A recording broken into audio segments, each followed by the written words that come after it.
Vamos dar início a esse workshop, apenas fazendo uma apresentação, né, do meu projeto Planejar é Viver, enquanto a Paula coloca a apresentação para nós.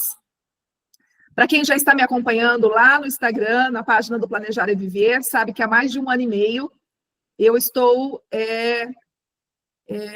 transmitindo informações, notícias, fazendo workshops, fazendo seminários, fazendo lives sobre esse tema que é tão importante, que é justamente o de planejar a vida, de planejar o patrimônio, de planejar a vida dos nossos herdeiros, dos nossos familiares.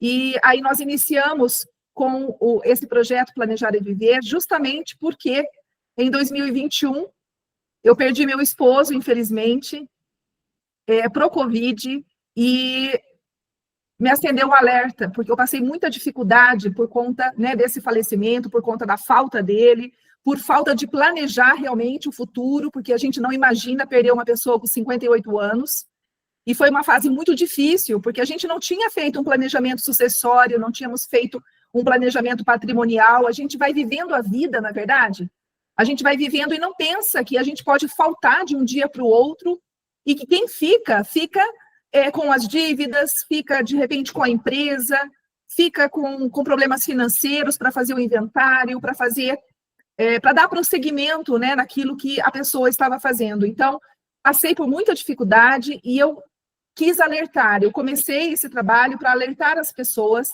sobre a necessidade de planejar. Ah, não dá para planejar tudo na vida? Não, não dá. Tem coisas que nos pegam de surpresa o tempo todo, mas é possível, pelo menos, a gente pensar no planejamento patrimonial, no planejamento sucessório, já ir pensando como é que nós vamos deixar o nosso patrimônio para as pessoas que a gente gosta, a nossa família. E nós iniciamos, então, esse trabalho, esse projeto. A gente já lançou a coletânea Planejar é Viver. A coletânea ela é composta por 2 módulos, que é justamente para falar sobre os instrumentos de planejamento sucessório, falar sobre o direito sucessório de uma forma simples, de uma forma mais acessível, sem todo aquele juridiquês. Então, não é uma obra para você ler com os olhos de advogado. É, na verdade, uma obra para qualquer um ler e entender. Então, nós lançamos em julho desse ano essa coletânea, e nós estamos agora com um trabalho bem grande com relação à holding. Já vamos falar mais sobre isso. Mas eu gostaria de dizer que quem ficar até o final, para a nossa fotinho final, vai ter um presente, que a gente vai disponibilizar depois lá no grupo. Então, não deixem de estar aqui conosco até o finalzinho, porque vai ter presente para todo mundo, tá bom? Mas vamos lá. Na noite de hoje, entre tantos assuntos, né, do planejamento sucessório, eu quis falar sobre a holding. A gente fala tanto em holding, a gente pensa que a holding ela existe somente, né, para quem tem grandes fortunas, grandes patrimônios, e na verdade não é. A holding, a gente vai fazer aí uma introdução para a gente se situar, que não tem como a gente falar de um assunto que é bastante complexo, sem a gente dar aí uma parte conceitual, que talvez até seja um pouquinho chata, mas é bom a gente dar uma conferida, uma olhada. É importante a gente saber realmente a conceituação, a origem desse termo. Então, o termo holding, ele vem do inglês, que é o to hold, que significa segurar, manter ou controlar. Então, qual que é o conceito principal da holding? É uma empresa que controla outras empresas através da posse de suas ações ou cotas. E qual que é a função principal da holding? É centralizar a administração e a gestão de várias empresas. Mas aí vocês vão me questionar, mas e a holding familiar, que é composta de apenas uma empresa? Como é que ela se situa nesse conceito todo? Então, na verdade, a holding ela foi idealizada, ela foi constituída inicialmente nos Estados Unidos, justamente para ela controlar outras empresas. Ela estaria no centro, ela estaria centralizando a administração de várias empresas. E qual que era o objetivo? Era blindar essa empresa de questões financeiras, questões trabalhistas, de penhoras, de execuções e tudo mais. E aí a gente tem visto a holding familiar, que é uma holding abrasileirada, né, que a gente usa aqui no Brasil, e que ocasiona muitos problemas e muitas complicações. Mas, se fizer do jeito certo, isso não acontece. Então, vamos lá. Pode passar, Paula. Nós temos vários tipos de holding. Nós temos a holding pura, que a única atividade dela realmente é controlar outras empresas, ela não tem operações próprias. Nós temos a holding financeira, que ela faz operações financeiras como investimentos para empresas do grupo. Nós temos a holding mista, que ela tem atividades operacionais próprias e o controle de outras subsidiárias, ou seja, ela faz a operação própria e também das suas outras empresas do grupo.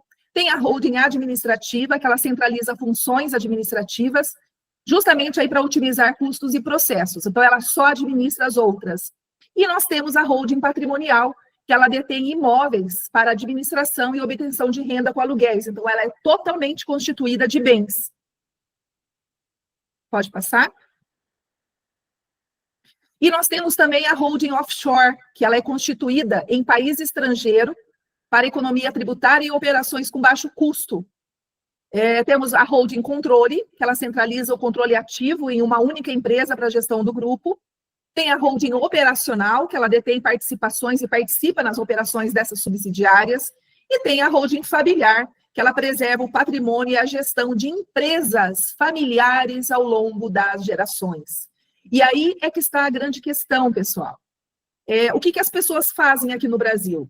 Constituem uma única empresa, coloca todos os bens lá, coloca todos os filhos, os herdeiros, os familiares e etc., e faz lá um contrato social de qualquer jeito, não pensa na cota de cada um, e depois dá um barulho danado, porque o fisco vem em cima, porque, na verdade, vai constituir uma forma de burlar o fisco.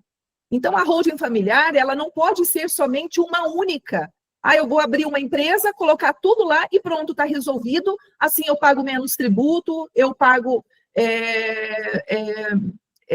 menos despesas, e está tudo certo. Não, não está tudo certo, porque a constituição da holding é justamente uma para controlar ou administrar outras. Ela fica no centro de outras. Então, por exemplo, a gente tem lá famílias que têm várias empresas. Aí ela constitui uma holding, uma empresa administradora ou uma empresa patrimonial e ela vai controlar, ela vai administrar essas outras empresas, entendeu?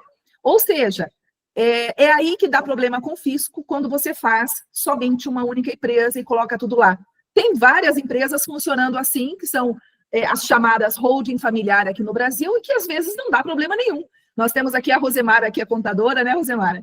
E que às vezes tem gente que faz isso e não dá problema nenhum, porque de repente o fisco não pode fiscalizar tudo, não tem condições, não tem pernas para fiscalizar tudo. Mas a ideia da holding, gente, não é ser uma única empresa, colocar tudo lá e acabou e está tudo certo, tá? Pode passar, Paula. Quais são as vantagens da holding? Ela tem o objetivo de proteção patrimonial, ela vai separar os ativos pessoais dos empresariais, ou seja, ela separa o patrimônio que é da pessoa física da pessoa jurídica. Ela tem em vista também um planejamento sucessório, porque ela facilita aí a transmissão de bens entre gerações. Ela tem uma gestão eficiente, porque centraliza a administração, né, para ir uma gestão mais estratégica. Tem uma otimização tributária, porque ela possibilita a redução da carga tributária. Tem maior flexibilidade, porque ela facilita operações como fusões e aquisições, mas ela tem que ser idealizada, ela tem que ser estruturada com muito cuidado. Pode passar. Outras vantagens, o controle patrimonial, a administração vitalícia com essa transmissão planejada, ou seja, a pessoa detém a administração ali da empresa, mas ela faz um plano de ação, um plano de negócio, ela já coloca lá no contrato social ou nos atos constitutivos, se for uma sociedade anônima, ela já constrói o futuro da administração dessa empresa e das demais coligadas. Ou seja, facilita a administração, porque uma empresa vai, na verdade, fazer a administração das outras. Ela protege contra dívidas, se ela for bem estruturada, se ela for bem pensada, se ela realmente tiver o objetivo de administrar as outras empresas coligadas, faz realmente uma proteção contra dívidas, porque o que acontece usualmente? Essa empresa, a controladora, que é a holding, ela detém todos os bens ali. E as outras empresas, elas vão deter a movimentação, de repente, financeira, ou prestação de serviços, ou compra e venda. Então, realmente protege contra dívidas, mas tem que se fazer um belo de um planejamento contábil, financeiro, tributário e sucessório para que isso aconteça. Não é tão simples quanto parece ser. Com certeza tem uma economia de impostos, né? Principalmente a economia do famigerado ITCMD, que é o Imposto de Transmissão, Causa, Mortes e Doação.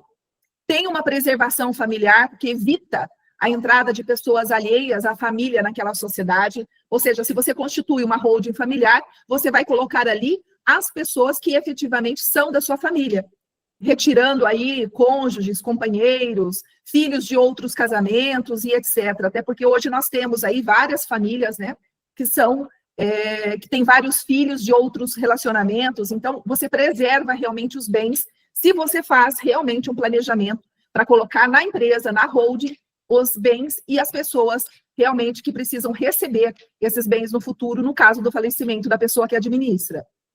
Pode passar? Mas nós temos muitas desvantagens também, mais vantagens que desvantagens. Por quê?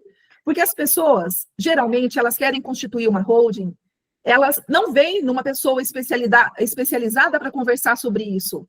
Ela vai, de repente, lá no contador, não estou dizendo que o contador não saiba fazer, mas ela vai lá no contador, não conta toda a história e monta uma empresa simplesmente e acha que está tudo certo. Não, precisa de um planejamento efetivamente. A pessoa habilitada, que geralmente é um advogado, juntamente com o contador, vai fazer um planejamento desse patrimônio, um planejamento dessa sociedade. Não é simplesmente constituir uma empresa e está tudo bem, tá? Então, qual é a desvantagem da holding? A carga tributária.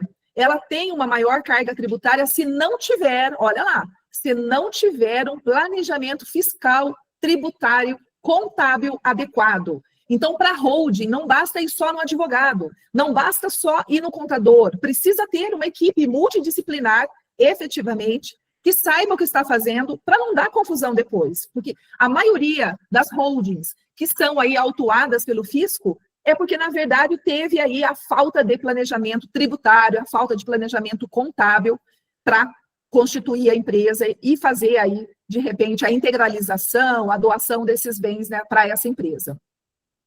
Prejuízos fiscais. Ela é impossibilitada de usar os prejuízos fiscais das suas subsidiárias, ou seja, quem é contador vai entender o que eu estou dizendo. Ou seja, não dá para utilizar isso para bater imposto, para diminuir a carga tributária. E as despesas centralizadas, ou seja, tem um maior volume de despesas. Por quê? Porque precisa de uma assessoria jurídica, precisa de uma assessoria contábil. Não basta simplesmente constituir a empresa e largar lá. Precisa de um acompanhamento. A empresa ela não pode simplesmente existir com os bens e acabou. Não, ela tem que ter movimentação. Ela precisa de atividade econômica. Ela precisa estar em atividade, em movimento contábil, em movimento fiscal. Não basta simplesmente colocar lá a empresa com todos os bens e pronto. Esse é o grande erro das pessoas que acham que a holding familiar é somente uma única empresa e está tudo bem. Pode passar, Paula. Dicas importantes. Minimizar desvantagens. Aí vem o planejamento tributário eficiente e a escolha cuidadosa do regime tributário. Mais à frente, a gente vai falar dos 3 regimes tributários existentes para a constituição de uma empresa. E é muito importante você fazer esse planejamento com o seu contador, com o seu advogado, para você chegar aí no melhor regime tributário, no melhor tipo de empresa para poder fazer a holding. Tem que ter a análise patrimonial, tem que fazer um levantamento desse patrimônio que a pessoa tem. Não dá para colocar somente uma parte dos bens, a outra parte não. Mas a gente precisa sempre ter em vista que nós temos no direito sucessório os herdeiros necessários. O que são os herdeiros necessários? São aqueles que têm direito à herança. Então, hoje, na legislação, no Código Civil Brasileiro, quem são os herdeiros? Os filhos, os pais e o cônjuge. Com essa reforma do Código Civil que está acontecendo aí, eles estão querendo excluir o cônjuge, ou seja, o cônjuge ou o companheiro deixarão de ser herdeiros necessários. Até há 2 semanas atrás, eu fiz um outro workshop onde eu falei sobre a reforma do Código Civil e também os impactos patrimoniais dessa reforma, e falei bastante sobre a exclusão do cônjuge como herdeiro necessário e a confusão que vai dar isso no futuro. Mas o que é importante a gente ressaltar? Que hoje você não pode doar, você não pode dispor mais que 50% dos seus bens. Por quê? Porque tem os herdeiros necessários. Se você tem filhos, se você tem pais, se você tem esposo, esposa, você precisa prestar atenção nessa regra máxima, que é uma regra do direito sucessório, de que você não pode simplesmente colocar tudo nessa holding, sem pensar nos herdeiros. Tem pessoas que constituem uma empresa, tem lá 3 filhos, coloca só 2 filhos na empresa, deixa o outro de fora e coloca todos os bens lá. Você está aviltando, você está deixando de considerar um herdeiro, isso não pode. Então, essa empresa, essa holding, essa constituição, no caso do falecimento do dono desse patrimônio, vai ser descaracterizado, vai ser anulada essa transferência. Então, tem que pensar, tem que realmente fazer uma análise patrimonial, tributária, fazer realmente um planejamento para não dar erro. Precisa de uma assessoria especializada, como eu disse, assessoria jurídica e contábil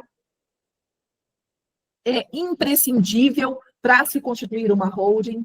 Tem que ter um detalhamento contratual, ou seja, prever no contrato social ou no estatuto, dependendo, ou nos atos constitutivos, tudo o que você vai fazer com essa empresa. Como é que você vai dividir esse patrimônio? Ou seja, tem que pensar e tem que planejar. Pode passar. Os benefícios fiscais. Nós sabemos que, quem não sabe, quem não é da área contábil, de repente, mas já ouviu falar, que nós temos 3 regimes tributários. Nós temos o Simples Nacional, nós temos o lucro resumido e nós temos o lucro real. É 0% de ITBI na integralização de bens para uma holding. Essa imunidade, ela não existe, ela não vai acontecer se você constituir uma empresa cujo objeto é compra, venda e locação de imóveis. Então, tem aí uma exceção a essa regra. Não é que vai colocar os bens lá na empresa e vai achar que não vai pagar ITBI, mas não é toda a empresa. A empresa de compra, venda e locação, ela não tem a isenção do ITBI. Então, é um aspecto bastante importante na hora de você pensar em constituir uma empresa para essa holding.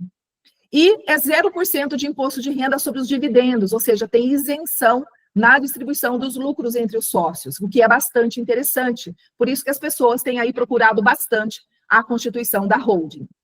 Pode passar, Paula. Vamos falar um pouquinho do Simples Nacional, só para a gente ter uma noção.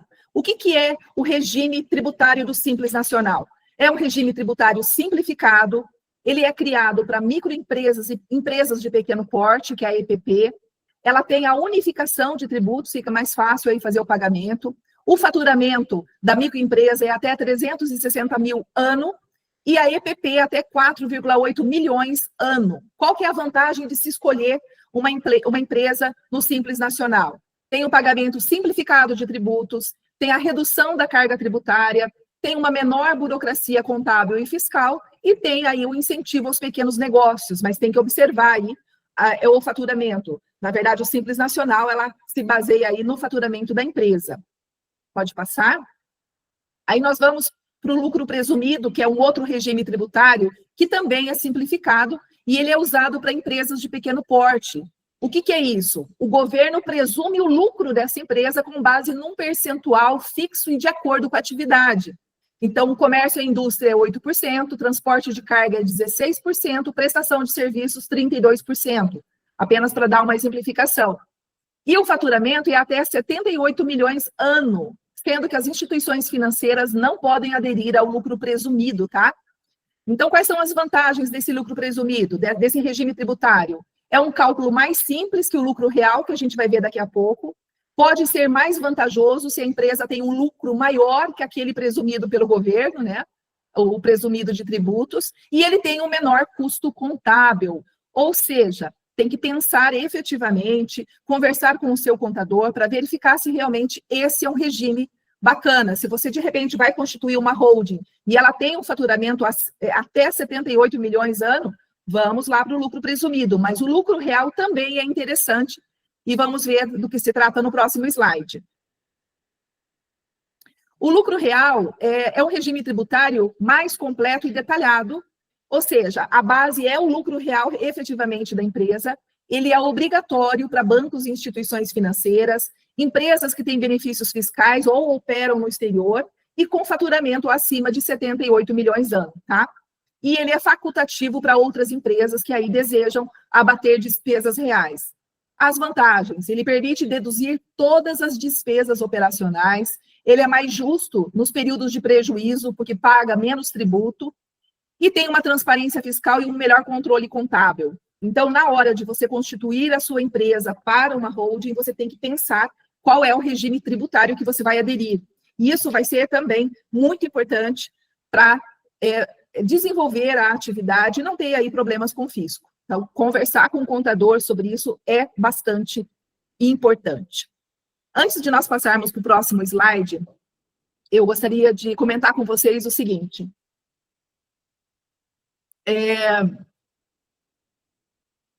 Quando a gente planeja efetivamente tudo na vida, fica mais fácil, não é verdade? A gente desenrola melhor a situação. E mesmo assim, tem surpresas aí que acontecem que a gente acaba, né, passando aí por alguns perrengues. Então, a holding, você vai buscar esse meio, esse instrumento, que é um instrumento de planejamento sucessório, quando efetivamente você esgotar os outros instrumentos que nós temos aí de planejar a sucessão. O que é planejar a sucessão? É planejar a transferência dos seus bens para os seus herdeiros. Quando você não faz isso com cuidado, dá problemas depois. Então, a holding é para quem tem bastante dinheiro? Geralmente é.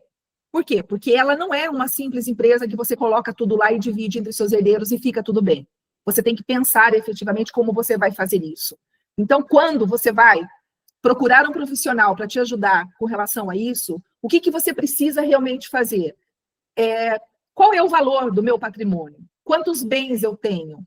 Como eu quero deixar isso para os meus filhos? Eu quero que eles vendam no futuro ou não vendam? Eu vou colocar lá uma cláusula de inalienabilidade, uma cláusula de indivisibilidade, eu não quero que divida, de repente é uma fazenda, é um sítio, eu não quero dividir isso, eu não quero que seja, né, dividido, partilhado isso, esse imóvel, eu quero que ele fique uno, né? Às vezes é um empreendimento, é um hotel fazenda, é um prédio comercial de locação, ou seja, são várias as situações que nós temos por aí. Então, tem que pensar, gente, nós temos que procurar um profissional e realmente esse profissional, ele tem que fazer um questionário com você para poder entender toda essa história e, de repente, você não ter problemas com o fisco. Nós vamos falar sobre o passo a passo para a constituição de uma holding. Então, o que você precisa fazer? Inicialmente, elaborar o contrato social ou o ato constitutivo. Então, se é contrato social, se for uma limitada, é um contrato social.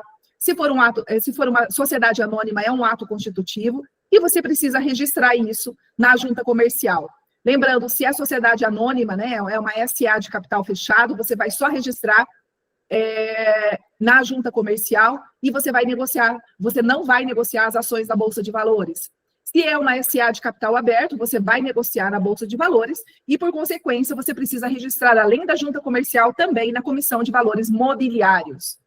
Feita a constituição da empresa, um contrato bonitinho, prevendo tudo, elencando todas as obrigações, elencando a divisão de bens em caso de falecimento do administrador, fazendo a divisão correta com os seus herdeiros, com as pessoas que você realmente quer deixar o seu patrimônio, lembrando que no direito sucessório você pode apenas doar 50% dos seus bens.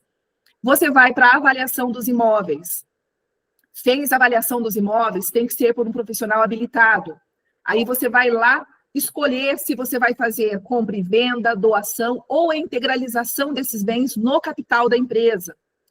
Eu escolhi um ou outro, escolhi vários deles. Tudo isso você vai precisar efetivamente verificar com o seu contador, com o seu advogado, quais são os tributos incidentes. Aí você vai registrar isso no cartório de registro de imóveis, você vai registrar, uma escritura pública no cartório competente, você vai pagar os tributos, conforme a escolha que você fizer, você vai pagar o ITBI, se for compra e venda, integralização do capital, você paga o ITBI quando a empresa é somente para compra e venda e locação de imóveis, senão você não paga o ITBI, e vai pagar o ITCMD se for doação, se você estiver doando para a empresa o bem, o imóvel X ou Y, tá? Então, o ITCMD é o Imposto de Transmissão Causa Mortes e Doação.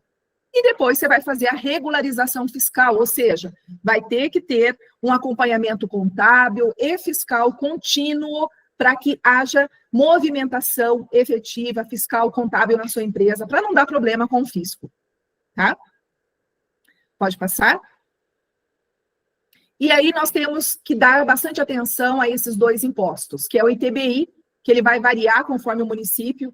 Em Curitiba é 2,7%, aqui em Londrina é 2% sobre o valor venal do imóvel ou o valor da transação. Sempre é o maior valor. Então, quando você vai pagar o imposto para fazer a integralização ou não, ou fazer a compra e venda desse bem, o contador vai avaliar, vai fazer lá toda aquela documentação necessária para emitir a guia, e aí vai sair aí o valor do imposto. O ITCMD no Paraná, nós temos a Lei 22.262 de 2024, que previu a alíquota progressiva de 2% a 8%, dependendo do valor do bem. Entrou em vigor agora, no dia 1º de maio de 2025, mas teve uma alteração, não foi progressivo, não está sendo progressivo, foi mantida a alíquota de 4% do valor venal do imóvel. Então, e pode usar o valor de mercado. Então, o fisco vai poder aí avaliar se é o valor de mercado ou se é o valor venal. Geralmente é o valor maior. Se você está vendendo por um valor maior do que o valor venal, vai ser esse, né, a base de cálculo desse imposto. Então, só olhando esses dois impostos, vocês já podem ter uma noção do porquê que as pessoas, às vezes, procuram fazer a holding, constituir a holding. Porque olha só a diferença tributária já de cara, se você faz uma compra e venda ou integralização. Mesmo se você fizer integralização para uma empresa holding, que é compra e venda de imóveis, o valor do imposto é muito menor. Então, vocês imaginam, por exemplo, um patrimônio de R$1 milhão, um patrimônio de R$10 milhões, um patrimônio de R$5 milhões. Quanto que não dá de diferença entre um e outro? O ITCMD você vai pagar se você fizer uma doação para a holding. Senão, você vai pagar o ITBI ou talvez não. Por que as pessoas têm optado pela holding? Porque se é uma empresa que não é de compra e venda de imóveis e nem de locação, você não vai nem pagar o ITBI. Então, olha só a economia tributária que você já tem quando você opta pela constituição da holding. Pode passar, Paula. De novo, a isenção do ITBI, ela não é aplicável se a atividade preponderante é compra e venda e locação de bens imóveis, tá? Tem um tema, é o 796 do Supremo Tribunal, que fala isso, exatamente sobre isso. Então, a imunidade do ITBI não se aplica à parte do valor dos bens imóveis que exceder o montante necessário para a integralização do capital social de uma pessoa jurídica. Ou seja, se teu imóvel você declara a R$500 mil e você integralizou a R$1 milhão, por exemplo, você vai pagar o imposto sobre essa diferença, tá?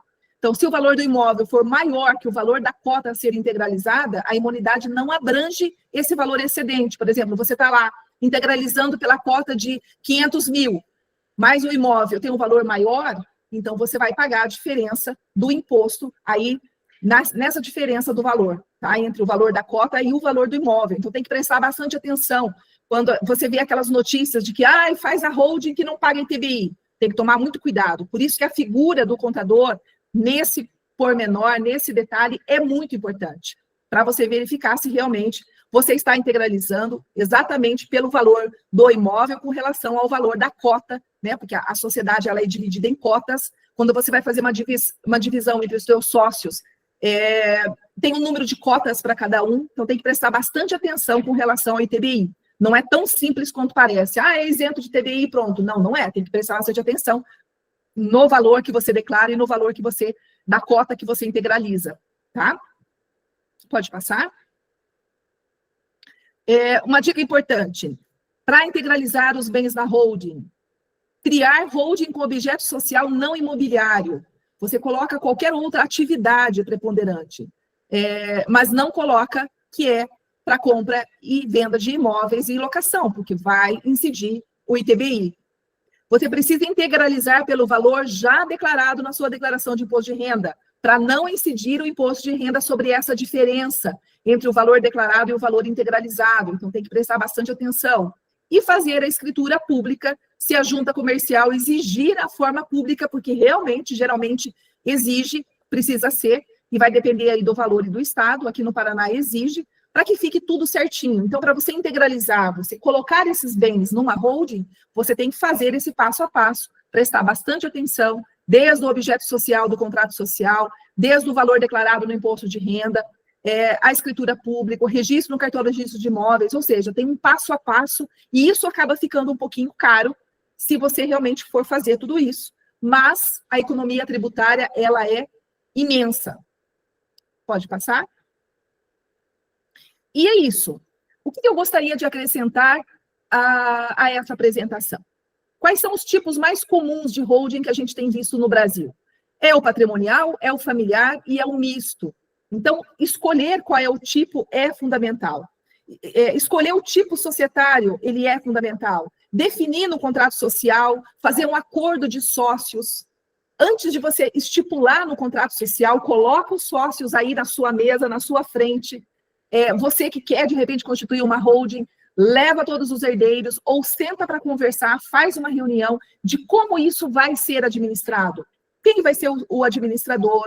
Quem vai ser, no caso de falecimento, como é que fica essa divisão? Quem é a família? Você tem que fazer um mapa familiar, antes de você efetivamente constituir essa empresa, tá? Essa sociedade. Você tem que estruturar tudo isso no contrato social. Então, não adianta ir lá na internet, pegar lá um modelinho de contrato social e achar que vai ficar tudo certo. Tá? Não é. E você tem que planejar a forma de integralizar esses bens. Vai comprar, vai integralizar, vai fazer uma doação. Então, tudo isso tem um tratamento tributário diferente, um tratamento fiscal diferente. Então, tem que pensar. Você pode fazer o capital render, ou seja, você constituiu uma empresa que está controlando outras, administrando outras, fazer com que, de repente, o imóvel que está na holding, ela possa ser alugada para outras empresas do grupo, ou seja, fazer realmente lucrar, né? Através de locação, através de investimentos, né? Investir, aumentar esse imóvel. De repente, eu tenho lá um hotel, eu tenho um comércio, eu tenho uma loja. Como fazer, né, que isso tenha realmente um lucro, tenha um rendimento? Tem que pensar na participação societária para depois não ter problema com direito sucessório. Já tive casos aqui no escritório onde a pessoa constituiu uma holding, aí o matriarca da família faleceu, e aí teve que ir para o inventário, porque teve gente que ficou de fora, teve herdeiro que ficou de fora, e aí houve uma anulação de toda a constituição dessa empresa. Então, tem que pensar, gente, tem que fazer realmente um planejamento.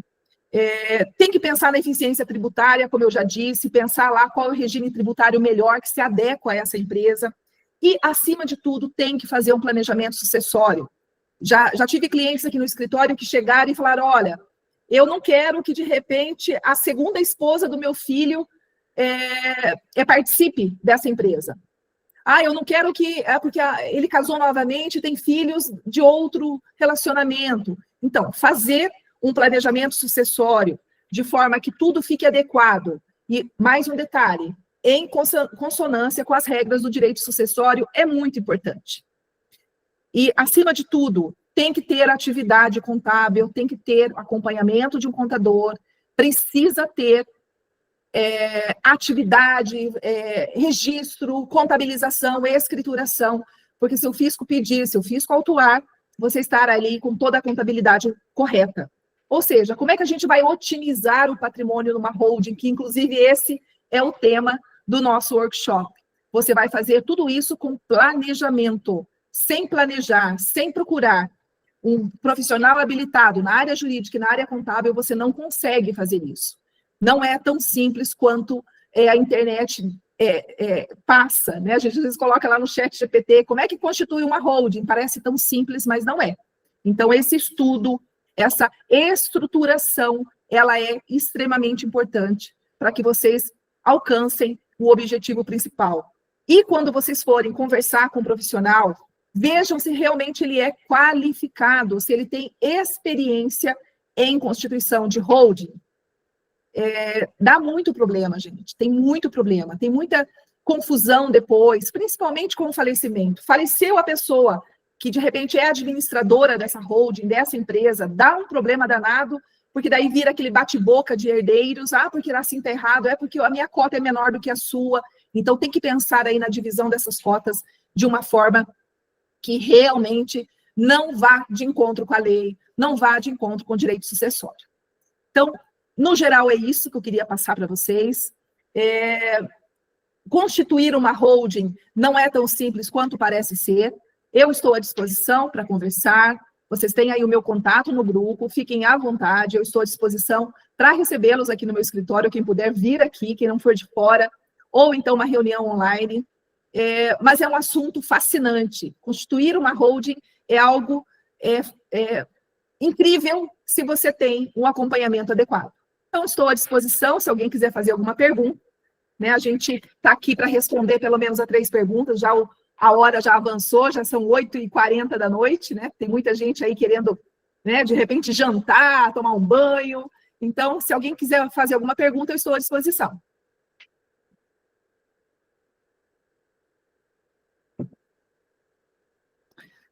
Nossa, todo mundo já sabe tudo. Ai, que maravilha. Então, vamos abrir essas câmeras para a gente tirar uma foto. Na verdade, alguém tem alguma dúvida? Queira comentar alguma coisa? Eu gostaria, assim, Márcia, eu tenho bastante dúvida em relação às holding. Por exemplo, você falou sobre uma holding mista, né? Quem tem uma empresa, ela pode abrir, é possível abrir uma holding para administrar uma única empresa e alguns imóveis, não uma quantidade muito grande de imóveis. É possível isso ou eu teria que fazer uma holding para cada... Não. Pode ser uma, porque o objetivo da holding é justamente esse. Ela controlar outros negócios ou controlar outras empresas, e ela pode controlar uma outra empresa, sim, com certeza. O que geralmente as pessoas fazem é, a holding detém todos os bens, os imóveis, e a outra empresa tem atividades outras e que não tem bens e não tem imóveis. E, às vezes, a holding, ela aluga o imóvel para essa outra empresa que é a controlada. Então, pode sim. Tá, uma outra dúvida. Por exemplo, eu tenho uma empresa de comércio, aí vou abrir uma holding para colocar essa minha empresa do comércio dentro dela, junto com os meus imóveis. A movimentação da minha empresa de comércio, ela passa a fazer parte daquela holding ou ela trabalha de forma independente? A holding só vai administrar, assim, que são tantas coisas na cabeça, né? Vai administrar o quê? As contas da minha empresa do comércio, as aplicações financeiras, seria mais ou menos isso? São administrações independentes, Senedir. Cada empresa vai ter a sua atividade, a sua contabilização e tudo mais. Mas o que a holding vai fazer? Ela vai administrar os imóveis, ela vai deter, ela vai ficar com a parte patrimonial para evitar que a outra empresa tenha efetivamente, aí se tiver algum problema, alguma execução, alguma ação bancária, alguma ação fiscal, que ela fique sem esses imóveis. Então, o que geralmente as pessoas fazem é, na empresa controladora, na holding controladora, está lá todos os bens. E nas outras, as atividades, e essa vai administrar de forma aí, em separado, mas, sabe aquela coisa do palpiteco? Né? A holding, ela dá palpiteco em todas as demais, mas cada uma tem a sua administração independente. Mas você pode prever no contrato social da holding como ela vai administrar essas outras empresas do grupo. Tá, mais uma dúvida, tá quase virando uma consultoria, né? Mas digamos que os imóveis estejam no nome da pessoa física, e a pessoa física é dona da outra empresa. Então, assim, isso, porque os imóveis hoje estão realmente no nome da pessoa física, e aí ouve-se muito que tem que correr e tirar quem tem imóveis de locação em pessoa física, que a partir do ano que vem vai ter um problema muito sério, vai ficar muito mais caro, dependendo do faturamento, e eu já ultrapasso esse faturamento, que é o limite para não ter que pagar a partir do ano que vem, o que vem aí com a reforma tributária. É possível fazer uma holding só com esses imóveis que estão na pessoa física ou teria que fazer dos dois? Qual que é? O que você diz sobre isso? Na verdade, você procura a holding para colocar todos os seus bens lá. É o que as pessoas têm feito. Faz a integralização ou faz a doação e coloca na holding todos esses bens. Então, é uma forma de evitar esse aumento. Só que tem um detalhe, você vai constituir uma holding que seja somente de compra e venda e de locação de imóvel, vai dar problemas. Então, o que você tem que fazer? Você vai ter que pensar nessa sociedade, se ela vai ser limitada, se ela vai ser SA, como é que você vai dividir com os sócios, né? Porque o que na verdade é a holding? É você fazer um planejamento sucessório futuro, né, para os seus herdeiros. Então, se você tem 3 filhos, você vai colocar os seus 3 filhos lá, você vai colocar você, a tua esposa ou o teu esposo, e vai dividir as cotas de forma equivalente e adequadas com a lei sucessória. Você não vai poder colocar 10% para um filho, 20% para o outro, 30% para o outro. Não, você vai ter que pensar como se você estivesse fazendo um planejamento sucessório efetivo do seu patrimônio, entendeu? Então, você me falou algo que realmente me deu um alerta. Então, assim, ouve-se muito hoje, olha, tem que abrir uma hold, quem tem imóveis de locação, tem que abrir até final do ano, porque senão você vai pagar muito mais imposto, mas, na verdade, eu posso ter um problema. Se eu abrir uma hold para colocar só os meus imóveis e que são de locação, na verdade, eu terei um outro problema. Eu fujo de um, que é pagar imposto a mais, digamos lá, que é o IBS, o CBS, se não me engano, acho que é esse o nome dos impostos, mas eu terei um outro problema. É isso que você está me dizendo? Que eu não posso ter uma hold só para colocar os imóveis, porque eu tenho os meus imóveis de locação, hoje todos na pessoa física, tanto no meu nome quanto no nome do meu esposo. Mas, às vezes, compensa eu pagar esse imposto a mais, porque a previsão é que vai aumentar aí de 10% a 12% a mais do que já se paga este ano, e do que fazer uma hold e ter um problema muito maior, correndo em resolver agora, novembro e dezembro. Na verdade, Cinedir, quando você vai constituir uma holding, a pessoa que vai te atender, ela tem que fazer um planejamento sucessório da tua família. Não é simplesmente eu vou colocar tudo lá, mas espera aí. Se você colocar tudo lá e a parte dos seus herdeiros, você pode doar somente 50% dos seus bens. Entendeu? Você não pode colocar tudo lá de uma forma desorganizada, sem um planejamento, que é isso que eu venho falando. Então, assim, para te responder efetivamente, eu tenho que fazer um belo de um questionário e te responder, não é possível, não é possível. Porque o que a gente vê hoje? As pessoas colocam tudo lá, só que às vezes um herdeiro questiona. Não, mas eu não quero que meu bem fique lá na empresa, eu quero vender, eu quero receber isso. Ou, de repente, a esposa, não, mas eu não quero que fique tudo lá, a minha casa eu quero que fique fora. Porque, na verdade, quando você pensa na holding, você pensa em não passar pelo inventário depois.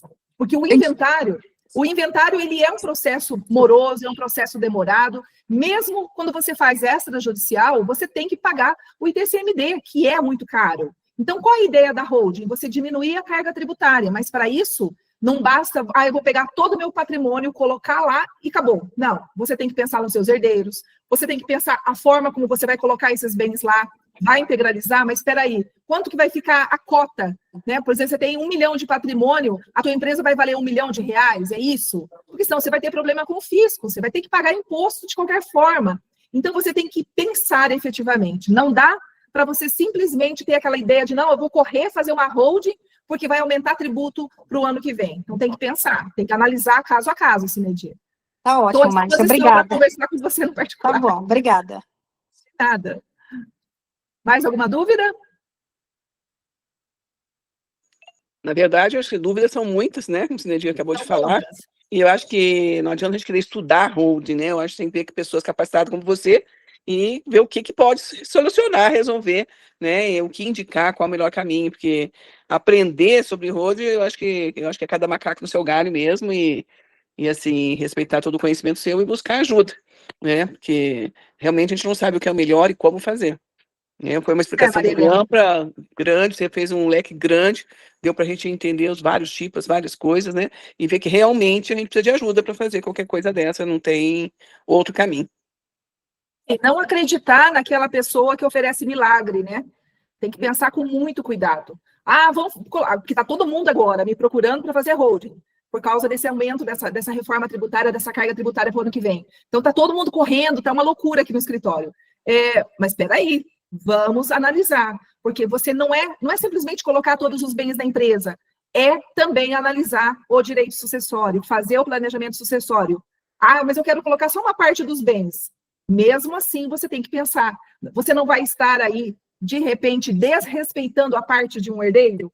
Então, tem que pensar. Ainda quando você tem uma família pequena, né? É o marido, a esposa, 2 filhos, um filho, é mais fácil. Mas se você tem uma família numerosa, de repente, 3, 4 filhos, o teu filho tem já um segundo relacionamento, a tua filha tem um terceiro relacionamento, um segundo relacionamento, é preciso sentar, fazer um mapa dessa família, fazer uma divisão e realmente pensar se você pode ou não fazer isso. Porque é o que está acontecendo. Muita gente fazendo uma empresa familiar, coloca tudo lá e acha que é holding. A holding não é constituída para isso. Ela é, na verdade, constituída para administrar outras empresas do seu grupo econômico.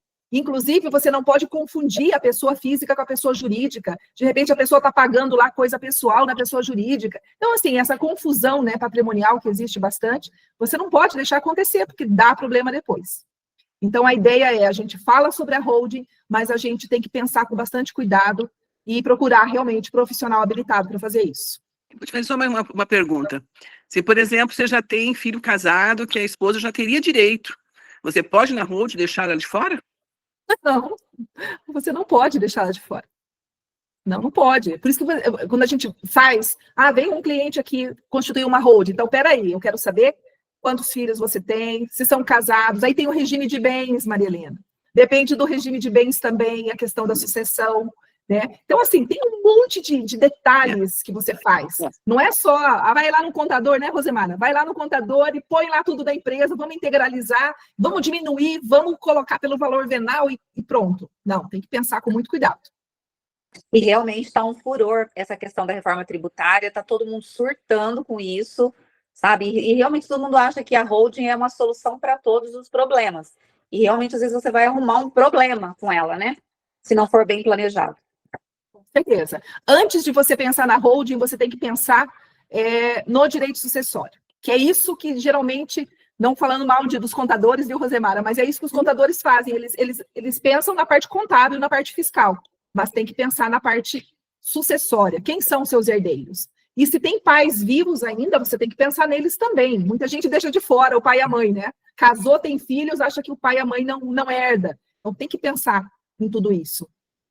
E é um tema fascinante, gente. Eu adoro planejamento sucessório, planejamento tributário, e eu acho que vai ter bastante confusão aí para os próximos meses, né? Está todo mundo realmente querendo falar sobre a holding, mas tem que tomar cuidado. Esse é meu alerta. Toma cuidado. E cada caso é um caso. Não tem como eu responder uma pergunta no geral sem analisar o caso a caso daquela pessoa, daquela família, tá? Para não dar problemas.